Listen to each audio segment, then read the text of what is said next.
भारत के लिए बहुत ही महत्वपूर्ण है और इसे उठाना भी चाहिए था। भारत में 59 चाइनीज ऐप को बैन कर दिया गया है। इनमें जो प्रमुख है उसमें से कुछ टिकटॉक, यूसी ब्राउज़र और वीमेट जैसे पॉपुलर ऐप शामिल हैं। इससे ना जाने कितने लोग हमारे देश में तो काम कर ही रहे थे, लेकिन इससे हमारे देश को ज़्यादा नुकसान हो रहा था। इससे चाइनीज़ लोग बहुत पैसे कमा रहे थे। यह सरकार के द्वारा बहुत ही महत्वपूर्ण कदम उठाया गया है।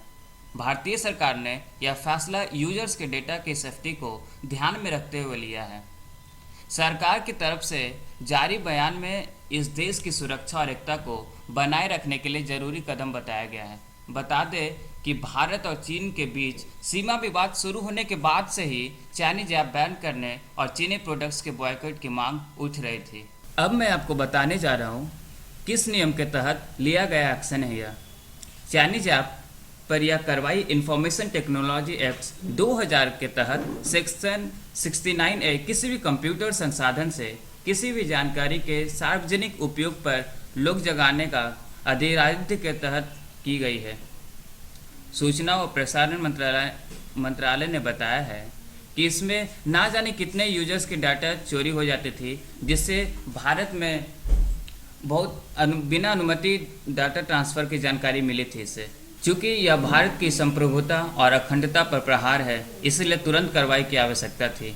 हालांकि हो सकता है ऑफलाइन इस्तेमाल होने वाले ऐप्स यूं ही चलते रहें और यूजर्स को खुद ही इन्हें हटाना पड़े। इसके अलावा बैन किए गए ऐप्स को प्ले स्टोर और ऐप स्टोर से हटा दिया जाएगा। साथ ही यूजर्स को इन्हीं सुविधाओं वाले दूसरे ऐप उपलब्ध कराए जा सकते हैं। एक रिपोर्ट में कहा गया है कि सरकार ने गूगल और एप्पल को 24 घंटे में इन ऐप्स को हटाने का निर्देश दिए हैं, लेकिन अब यह आपकी काम है, आपका भी यह काम है कि आप अपने चलते मोबाइल से इस्तेमाल होने वाले ऐप को खुद और तुरंत हटाएं, जिससे हमारे देश को बहुत ही बढ़ोतरी मिलेगी और चाइना अपने आप हारेगा, अपने आप पीछे हटेगा। अब मैं वही आपको बताने जा रहा हूँ जो भारत में बैन है और जो बहुत ही मशहूर है, बहुत ही फेमस है।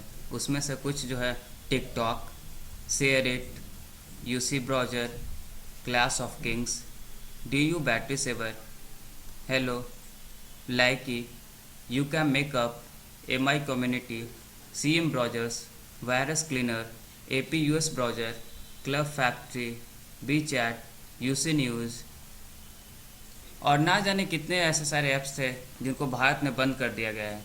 इससे हमारे देश को बहुत ही आर्थिक मदद मिली है। इससे हमारे देश में बहुत सारा पैसा बचा, जिससे हम लोग और भी बहुत कुछ कर सकते हैं। आपको ये वीडियो जरूर पसंद आया होगा। लाइक करना ना भूलें, शेयर करें, कमेंट